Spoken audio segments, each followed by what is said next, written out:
Pessoal, bom dia mais uma vez, né? Hoje faremos a prova. Posso adiantar para vocês que o próximo módulo que nós iremos trabalhar vai ser o Adobe XD, tá? Vocês podem ver até no livro, para quem tem livro, pode estar lá XD, né? Mas a gente chama de XD.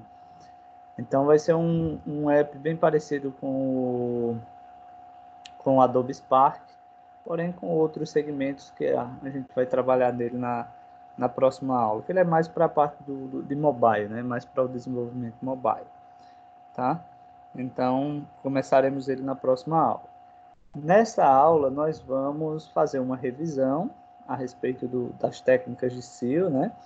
E que vocês viram a importância da gente trabalhar as técnicas de SEO ou técnicas de SEO, como vocês queiram, com o objetivo de estruturar o nosso site, o nosso aplicativo, para que ele possa ter resultados de acesso, ou seja, ele esteja bem ranqueado, o Google ou o Bing possa nos dar como resultado.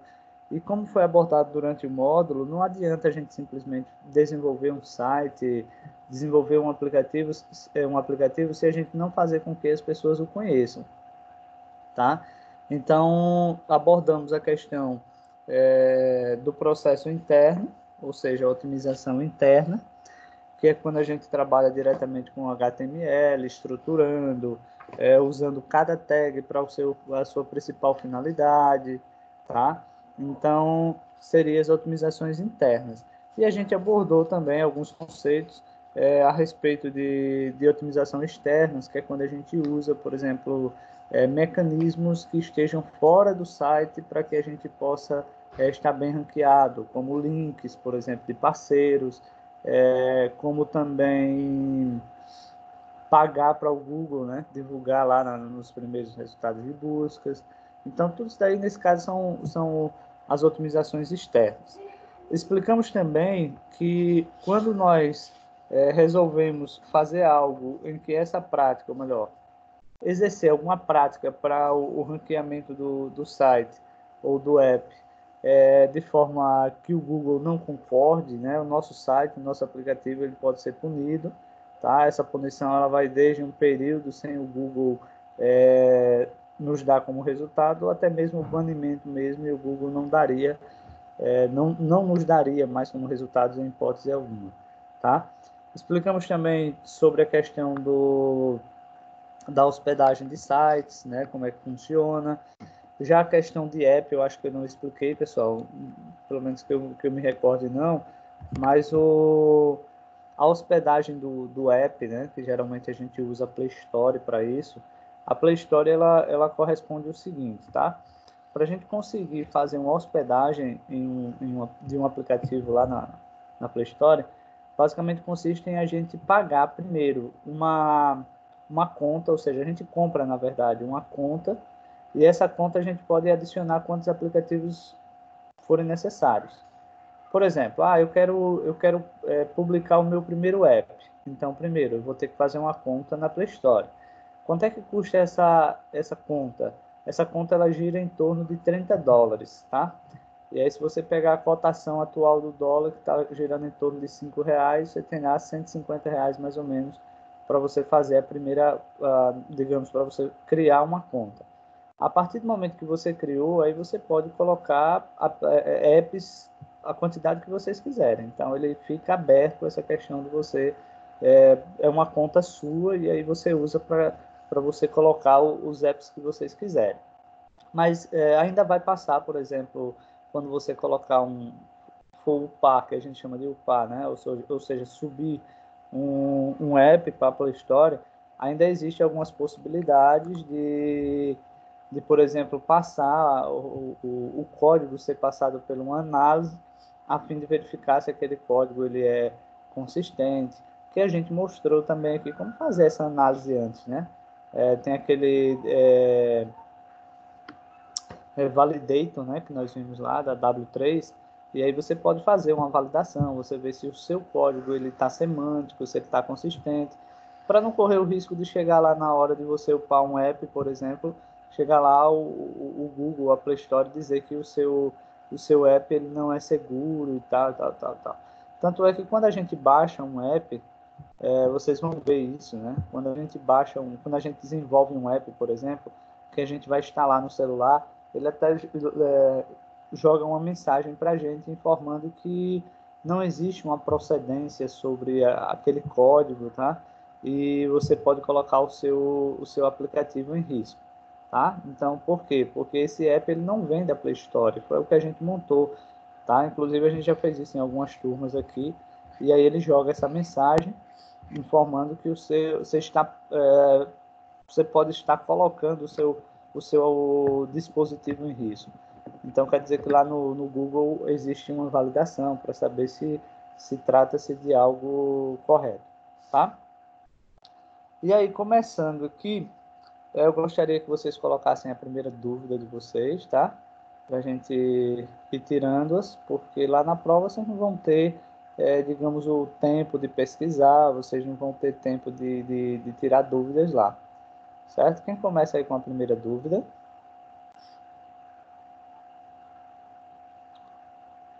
Bom dia, Ana Vitória. Acabou de chegar, né? Vamos lá, pessoal. Ninguém tem dúvidas? Vamos lá, Ana Vitória, Daniel, Jéssica, Kailane, Rian, Tati, Tawane, Vícia.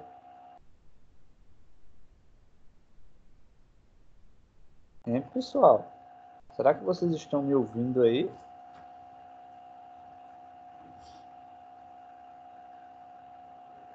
Vamos lá, Jéssica. Pode começar com a sua dúvida. Então, o arquivo robots.txt é um arquivo que a gente cria, tá? Apenas para dar um auxílio ao Google na questão de achar o que e tal, ou melhor, o seu conteúdo, do que se trata o seu site e onde ele pode encontrar cada página e assim sucessivamente, tá? Então, deixa eu procurar aqui para dar uma explicação mais completa. Então, o Robots é um arquivo de texto simples que informa ao Googlebot quais páginas e diretórios do site devem ou não ser indexadas. Quando se fala indexadas, corresponde a ser abertas, né? Então, até expliquei para vocês lá, suponhamos que vocês tivessem uma pasta onde essa pasta ela, tivesse uma tabela, um exemplo, armazenando informações de clientes, tá? Ou fotos, por exemplo, dos clientes. Suponhamos um sistema da escola, um exemplo, né? Que o aluno vai lá, ele vai ter que ter uma foto, né? Para colocar no sistema, e ele vai ter que ter também trazer o histórico escolar dele, né? Então isso ele vai ficar armazenado em alguma coisa. E, geralmente o pessoal usa muito o serviço web, né? Exatamente porque, por exemplo, suponhamos que digamos, fizesse um aplicativo, ou seja, um programa e instalasse ele na escola, e ele não fosse web. Então teria que estar instalando em todos os computadores, configurando uma rede para que houvesse uma distribuição entre eles. Tem que ter um computador para servir, que a gente chama de servidor. E quando o serviço é web, por exemplo, qualquer lugar consegue se acessar aquele, digamos, sistema web que a gente chama e vai poder fazer qualquer configuração, né? Ou qualquer edição, inserção de valores.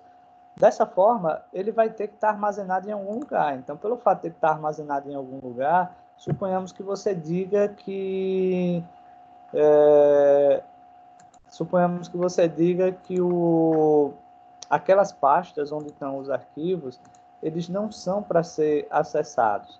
Então você já informa ao Google através do robots.txt dizendo o seguinte, ó, essas pastas aqui você não vai acessar, ou seja, são conteúdos são conteúdos privados, tá?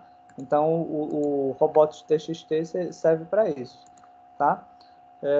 Deixa eu verificar aqui, Jéssica, outra questãozinha. Você lembra qual foi a página do livro? Que tem landing pages.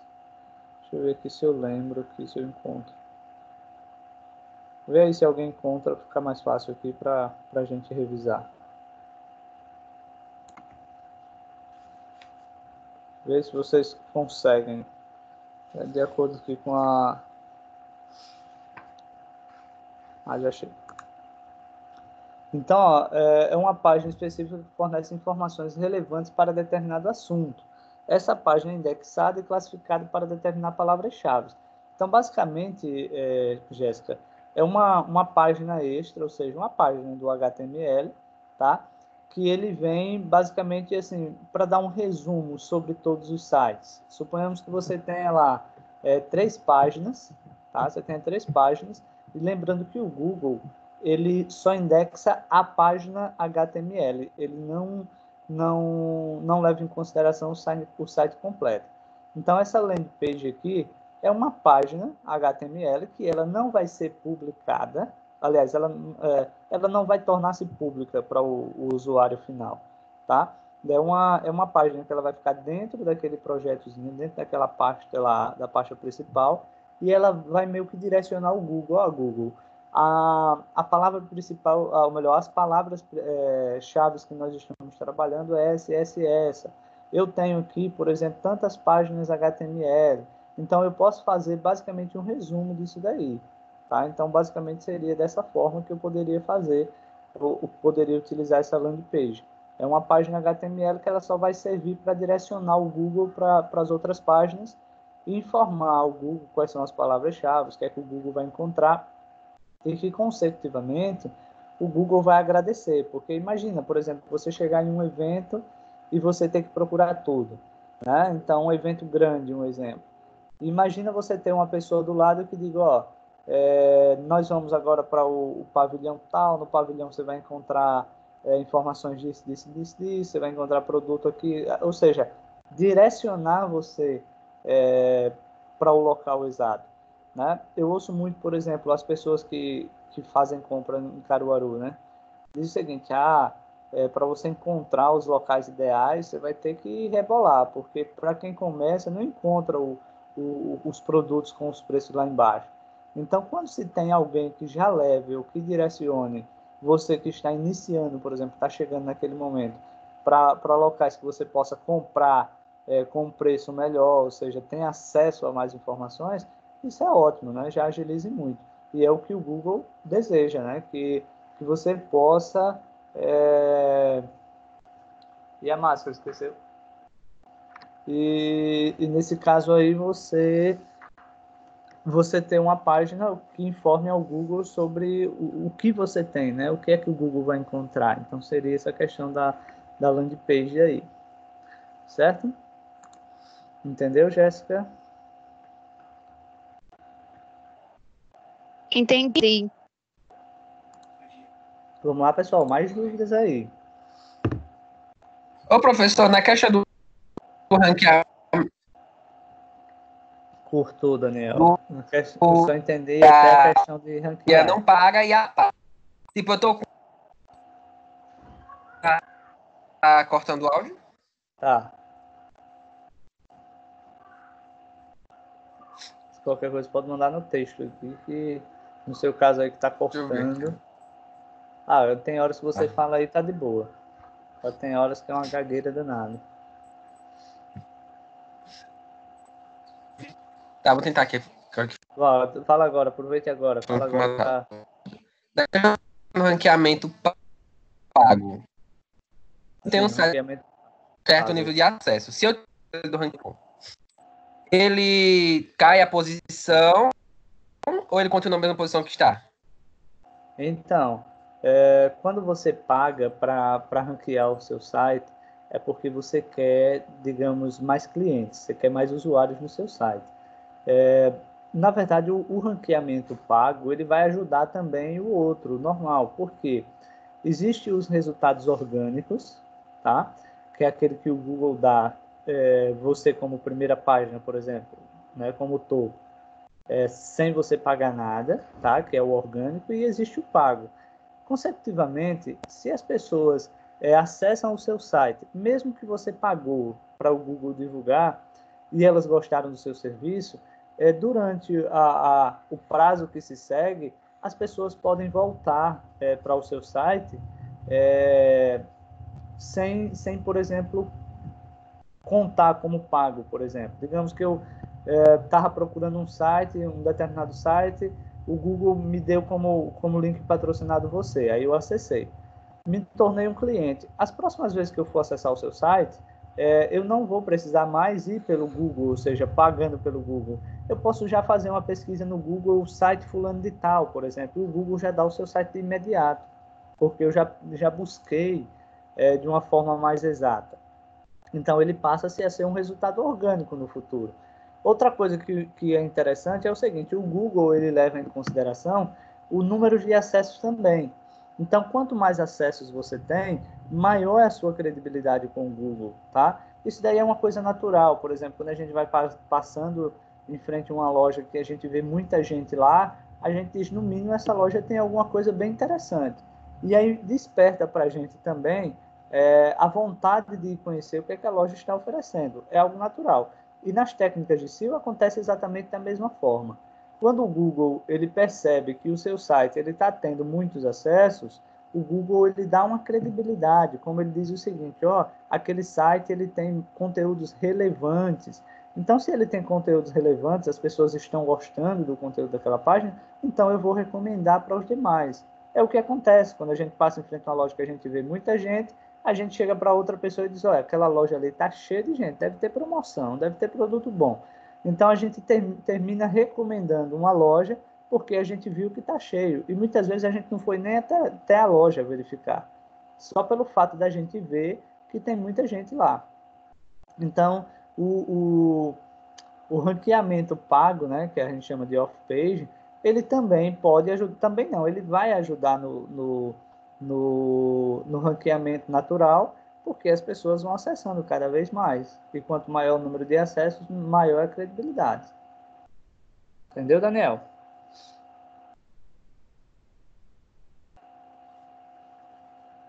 Hein, Daniel, compreendeu?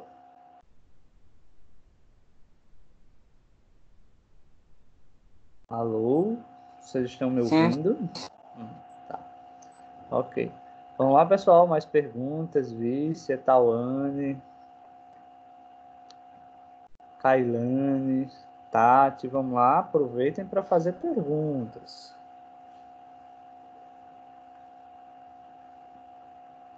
Eu quero deixar, por exemplo, eu quero resolver as dúvidas de vocês até às 11 horas e eu dar uma hora para vocês fazerem a prova. É a minha, é a minha ideia aqui. Vamos lá. Pode perguntar mais, Daniel.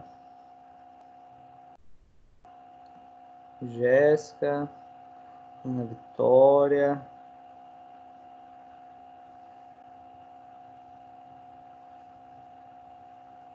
Tô vendo aqui outras dúvidas. Backlinks. Deixa eu ver se eu encontro. Veja aí onde é que está essa página. Backlinks. Backlinks. Tem certeza que é? Tem certeza que é esse nome Backlinks aí?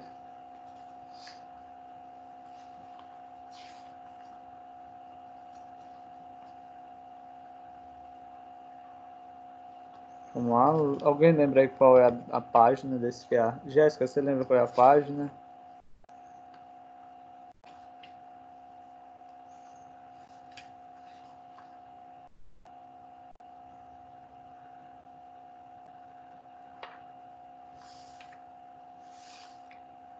Deixa eu ver se eu acho aqui, tá? Tá, eu não me recordo de ter trabalhado esse backlinks, Jéssica. Mas olha só, pela lógica. Pessoal, só um instante aqui, deixa eu dar comida aqui a essa bruguela que tá aqui me perturbando.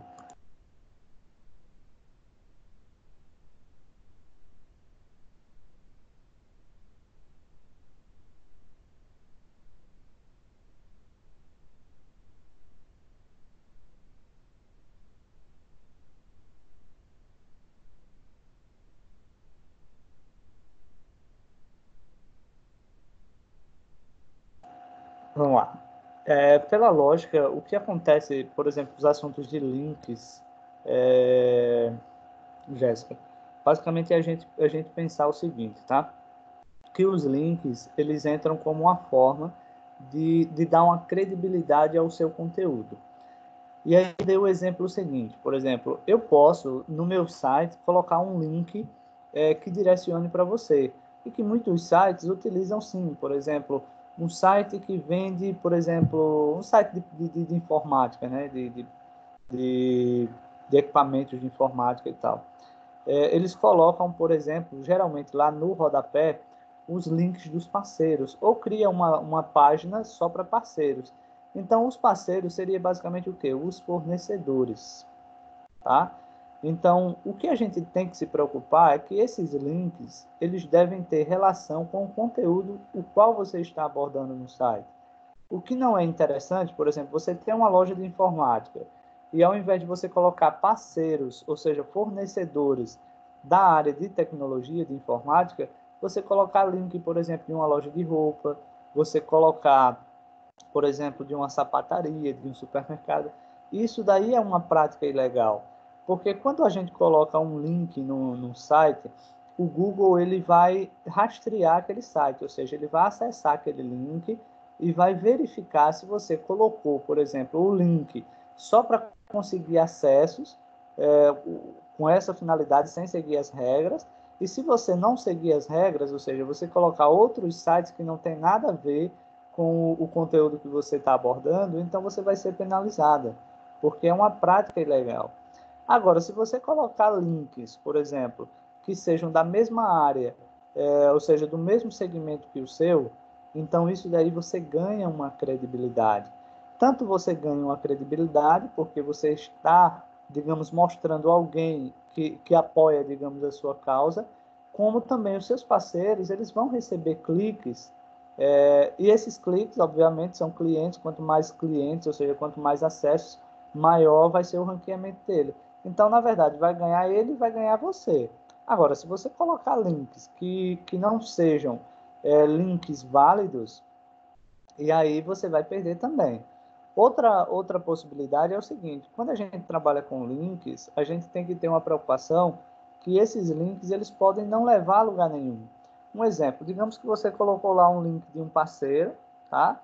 E esse parceiro mudou o link dele, ou seja, aquele caminho não existe mais. E aí eu vou lá e clico naquele link lá no seu site e ele não me direciona para lugar nenhum.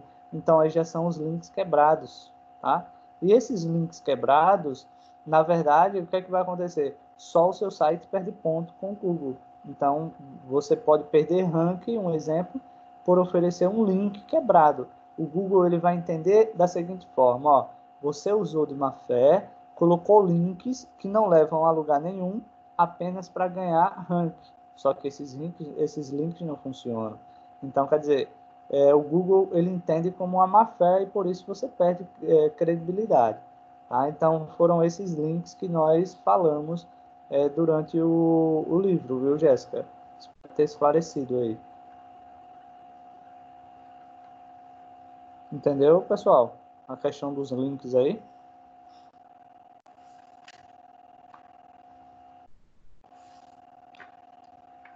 Sim, pessoal, beleza. Ok, vamos lá, pessoal. Mais dúvidas aí, por favor, vão perguntando aí.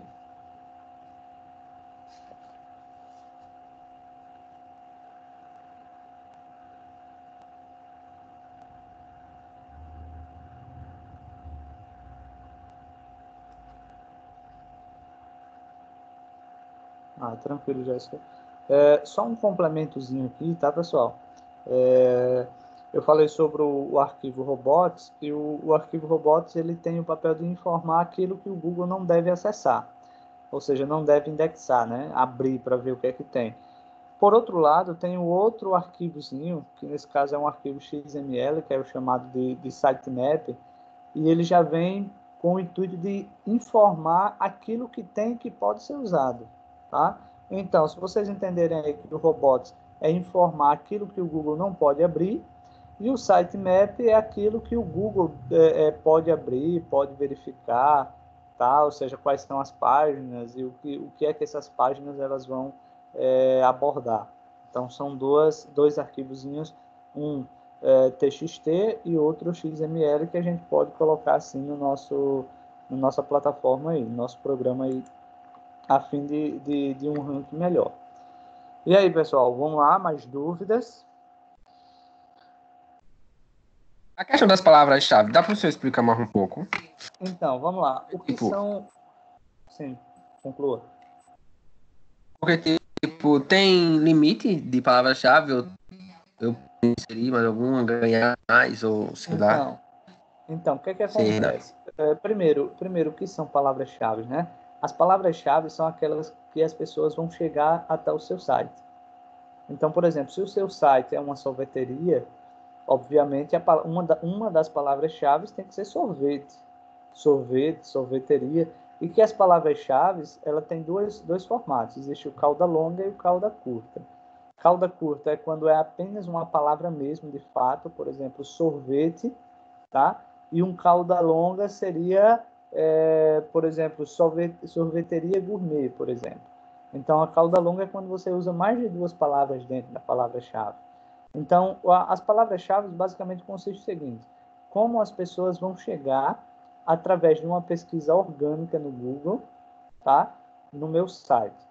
E aí a gente tem que pensar como é que as pessoas chegam, tá? Como é que as pessoas vão me encontrar? Então, nós temos que pensar como a maioria das pessoas pensam. Lembra que eu dei um exemplo seguinte: as pessoas vão procurar por quê? Por moto ou motocicleta? Então, a maioria das pessoas procuram por moto. Então, essa é a principal palavra-chave. Essa que deve ser repetida várias e várias e várias vezes dentro do conteúdo HTML. Por exemplo, você vai usar um título, inclusive o H1, que é o título de maior relevância, basicamente é onde você tem que usar essa principal palavra-chave.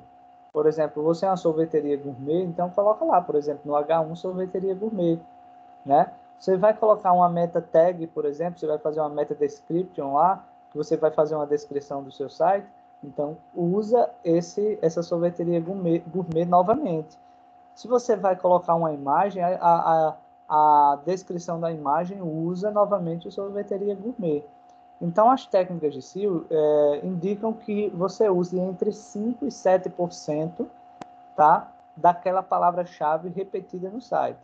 Por exemplo, suponhamos que você monta um site e o seu site ele tem 100 palavras, digamos. Claro que no site ele tem bem mais, né? Só para você ver como é que funciona.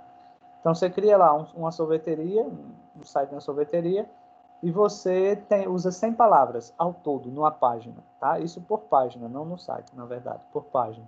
Então, você repetir a palavra sorveteria gourmet, por exemplo, aí, pelo menos 5 vezes a cada 100, né? Porque pelo menos 5, né? De 5 a 7.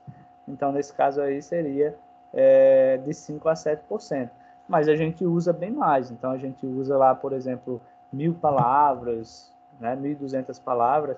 Isso quer dizer que você vai ter que criar uma ideia de repetir a palavra, por exemplo, sorveteria gourmet, mais de 100 vezes. Aliás, nesse caso aí, ou seja, quase 100 vezes dentro de um site que contenha lá em torno de 100 palavras. Então, se você, por exemplo, a cada 1.000, você colocar lá 7% de 1.000 dá quanto? 70, né? Então, você, a cada 1.000 palavras, você está repetindo 70 vezes a mesma palavra, a mesma frase, e colocando elas em situações diferentes. Por exemplo, o título você cria no H1 sorveteria gourmet. Aí você coloca, por exemplo, sorvete gourmet, sorvetes gourmet com frutas da época, sorvete gourmet deliciosos. Então, você vai ter que usar e abusar no quesito dessas palavras-chave. Quanto mais você usa essas palavras-chave, mais vem a possibilidade das pessoas lhe achar no Google. Por isso que você tem que pensar como as pessoas pensam, né? Para elaborar essa questão das palavras-chave. Entendeu, Daniel?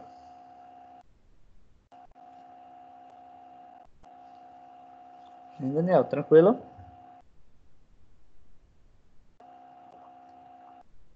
Beleza. Vamos lá. Até agora não tiveram dúvidas nem Vícia. Ô, professor, dá para o senhor explicar sobre as URLs amigáveis? URL amigáveis. Por exemplo, o que é um URL? O URL é aquele site que a gente coloca lá em cima, né? Por exemplo, www.microcamp.com.br. O que é uma URL amigável?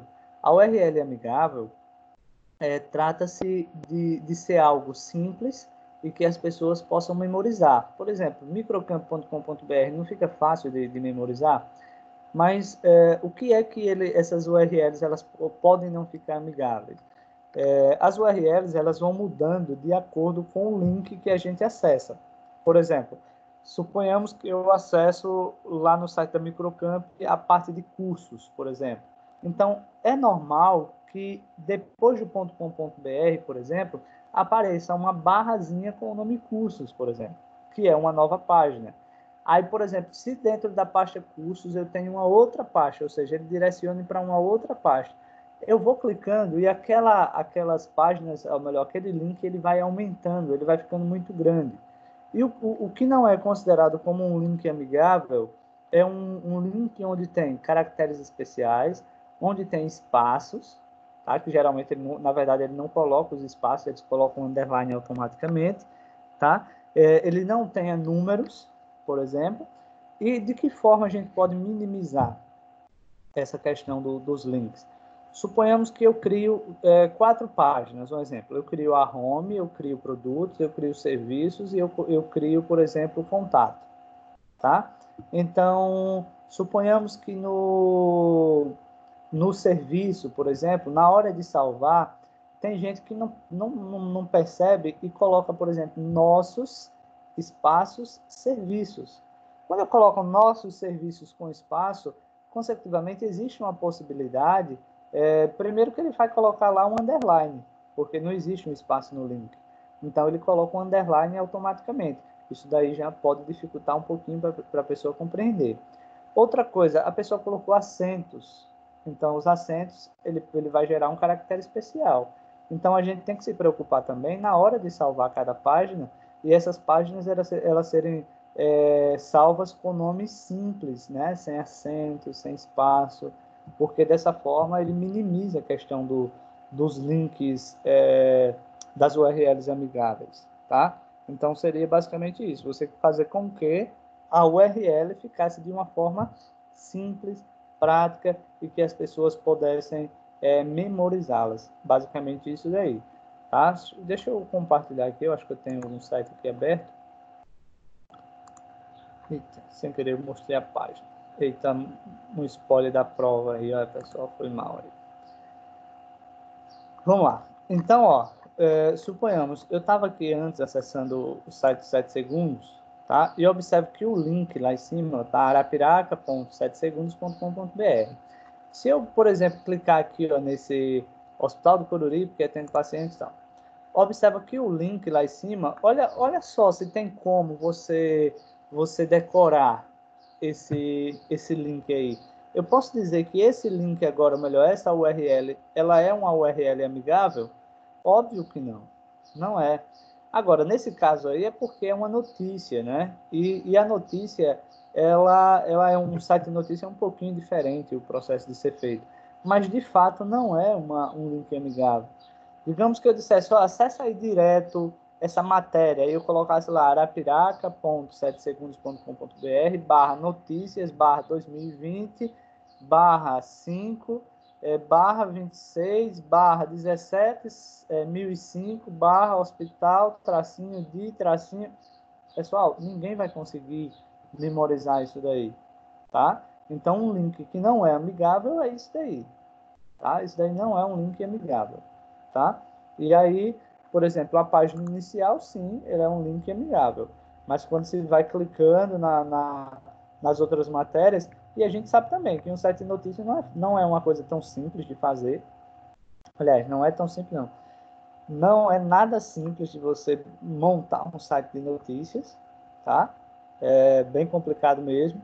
E que vai ser natural. No caso do site de notícias, esses links aí, eles irem extrapolando.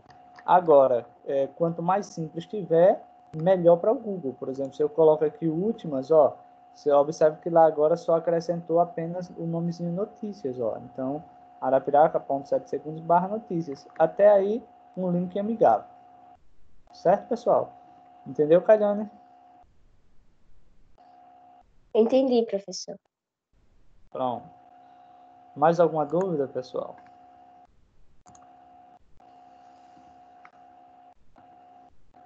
Tem, pessoal, mais dúvidas?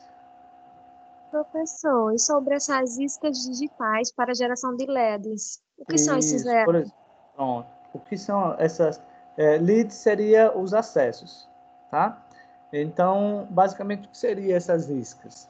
Iscas, digamos que eu queira... deixa eu voltar aqui para o site. Eu não lembro qual é o sitezinho aqui. Um site que tem uma isca. Deixa eu ver... oh, meu Deus. Deixa eu ver aqui, viu? Eu acho que eu...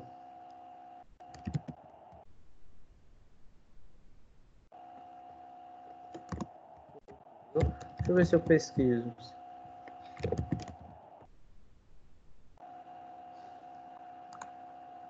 Deixa eu ver se eu acho aqui, porque tem um site de deixa eu ver se é esse aqui. Tem um sistema que você pode testar a cor na parede. Deixa eu ver se eu acho ele aqui, viu? Deixa eu ver se é esse daqui. Então, basicamente, o que seria uma isca, tá? Deixa eu ver se eu encontro aqui, viu, pessoal? Tem uma glazurite, é uma...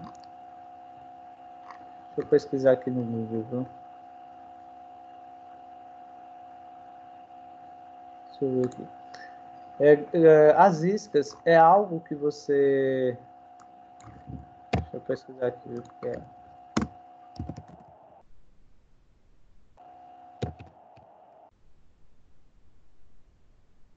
Acho que é coral aqui, ó.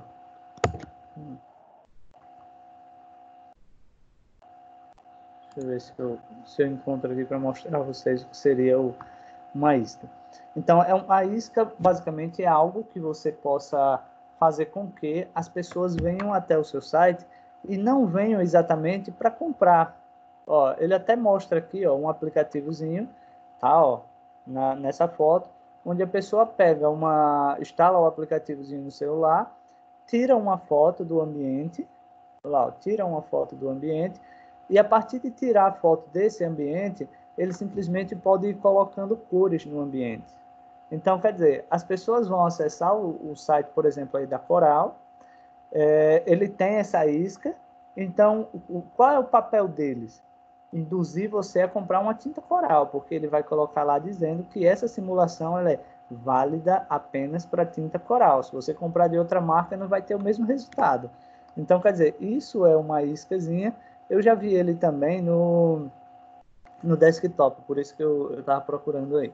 Mas é show de bola isso daqui.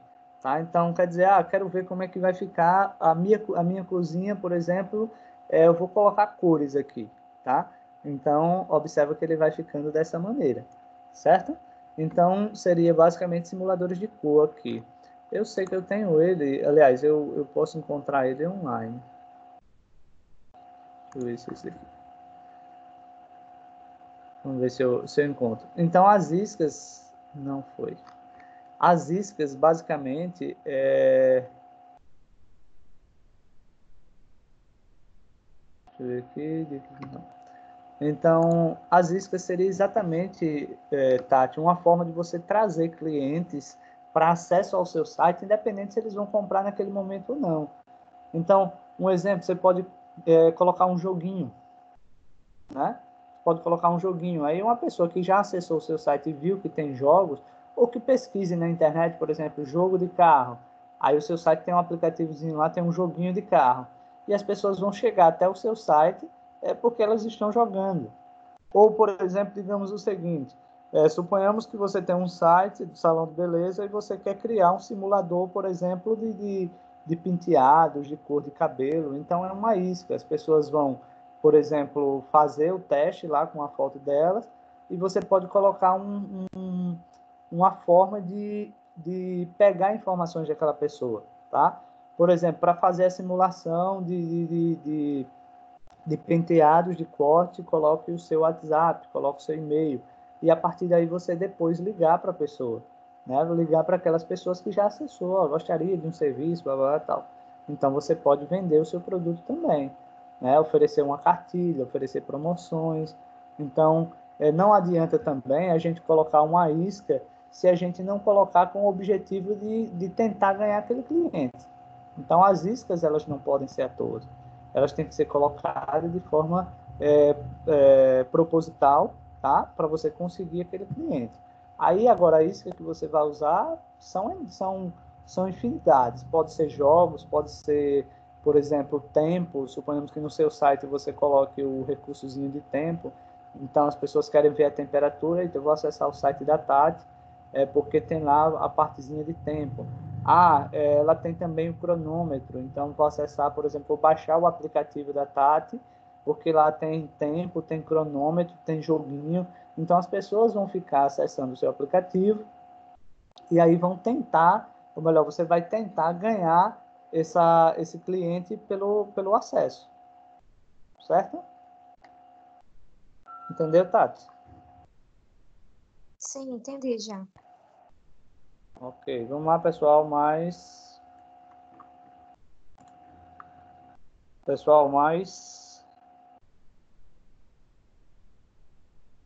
dúvidas? E também, quando é preciso ser usado esse esqueci agora, 301. Redirecionamento 301. O redirecionamento 301, ele consiste em, por exemplo, no momento que você for dar um suporte numa página sua, digamos assim, tá? Você está informando ao usuário, por exemplo, que o seu site ele está em manutenção, um exemplo. Porque imagina que todas as vezes que você está dando uma manutenção no seu site, você não tem, por exemplo, altera uma letra, uma cor, um tamanho, você vai testar para ver como foi que ele ficou, certo? E aí, por exemplo, pode dar um bug no seu site, ou ele pode ficar fora do ar em um instantezinho. E o redirecionamento 301 quer dizer, mesmo que a pessoa clique, se o site estiver em manutenção, o site não está fora do ar, ele está em manutenção. Então, vai ficar uma página agradecendo, por exemplo, pelo acesso, tá? E informando que ele está em manutenção e que logo ele voltará. Então, seria o redirecionamento. Como se você colocasse um outro linkzinho, tá? No momento em que você estivesse dando uma manutenção. Basicamente, seria isso, tá? Ou por exemplo, deixa eu ver aqui mais uma informação extra aqui. Deixa eu só verificar aqui. Se alguém puder me falar aí a página, até agiliza aqui. 44 a página. 44, né? Então, assim, o redirecionamento seria uma forma de você não perder o acesso de um cliente, tá? Por exemplo, o direcionamento 301 deve ser feito quando existe uma necessidade real. Para melhorar e explicar esta solução, vamos dar um exemplo. Supondo que você possua uma página no seu site com o nome de produtos com URLs amigáveis, tá? E com o aumento da quantidade dos seus produtos, você deseja categorizá-los, ou seja, criando páginas por categoria. Por exemplo, categoria bolo e tal. Então, além dessa possibilidade que eu falei aí da questão de, por exemplo, tá em manutenção, alguém acessou o link, por exemplo, principal, aí o redirecionamento 301, ou seja, é um arquivo que direcione para uma página informando a respeito dessa manutenção. Ou nesse caso aqui, ó, lembra ali que eu acessei aquela questão de notícias? Não foi ali, ó? Cliquei em notícia e apareceu aquele link enorme. Se tivesse, por exemplo, um redirecionamento 301, ele continuaria com o link, por exemplo, notícias. Não precisaria aparecer aquele link todo. Tá? Então, ele permaneceria com o link amigável, certo? Mas que, na verdade, foi feito um redirecionamento, apenas isso daí. Então, quer dizer, para o Google, isso também é vantagem. Ó, Google, essa página está em suporte, mas eu estou avisando ao pessoal que eu estou dando uma manutenção e que logo a gente volta. Então, quem acessou não vai ter aquela sensação de dizer o seguinte, o site não existe mais.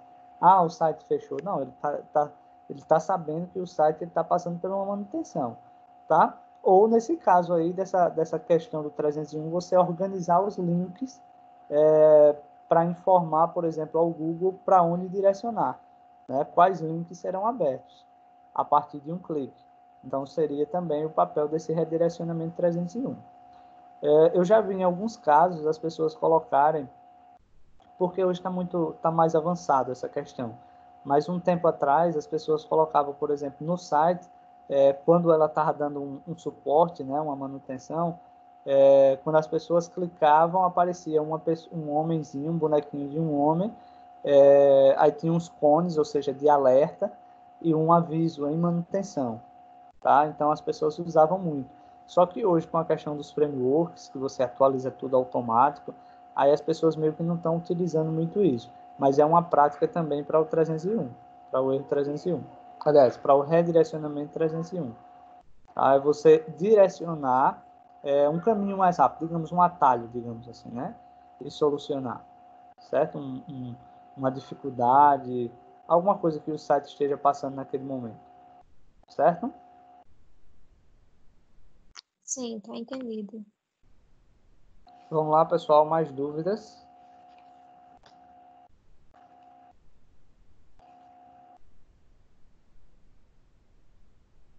E aí?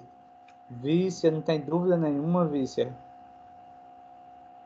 Ana Vitória também não tem dúvida nenhuma. Rian, não tem nem dúvidas. Tawane também não tirou nenhuma dúvida.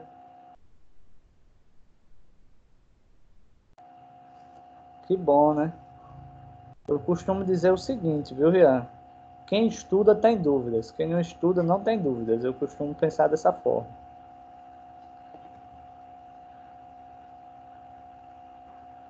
E aí, querem ir para a prova?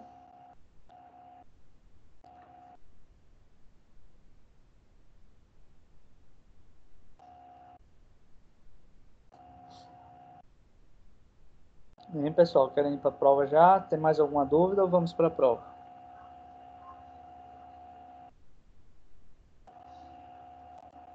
Certo, Tawane.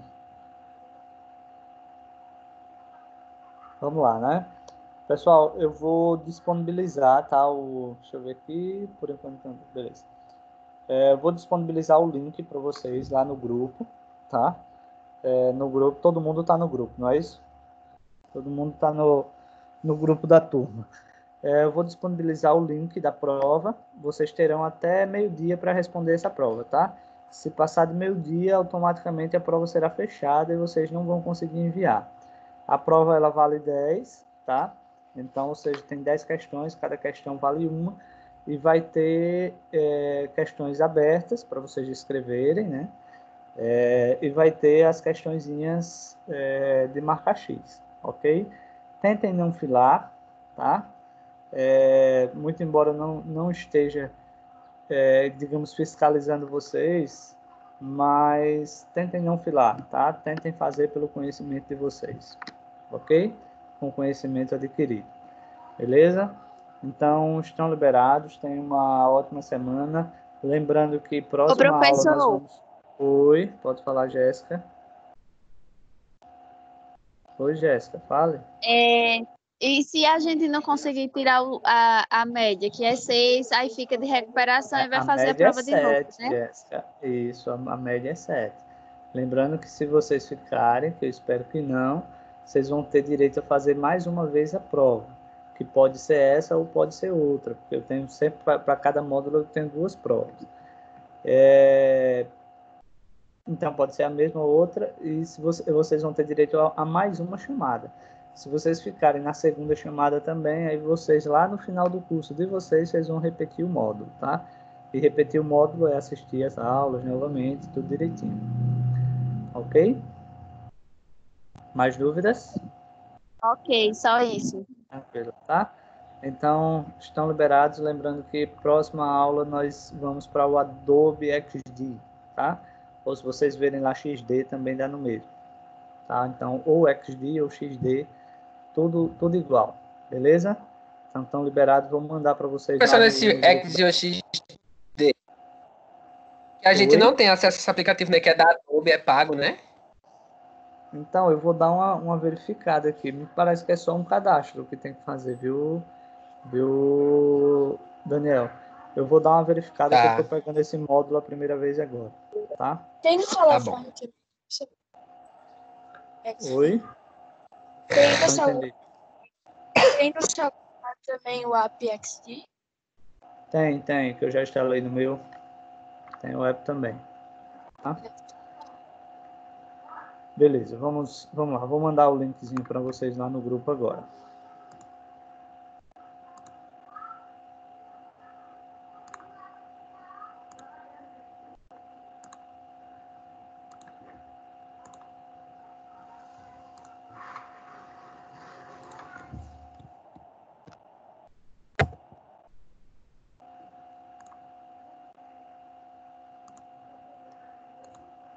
Pessoal, já está liberado lá, tá? Estão liberados. O link já está lá. Boa sorte para todo mundo.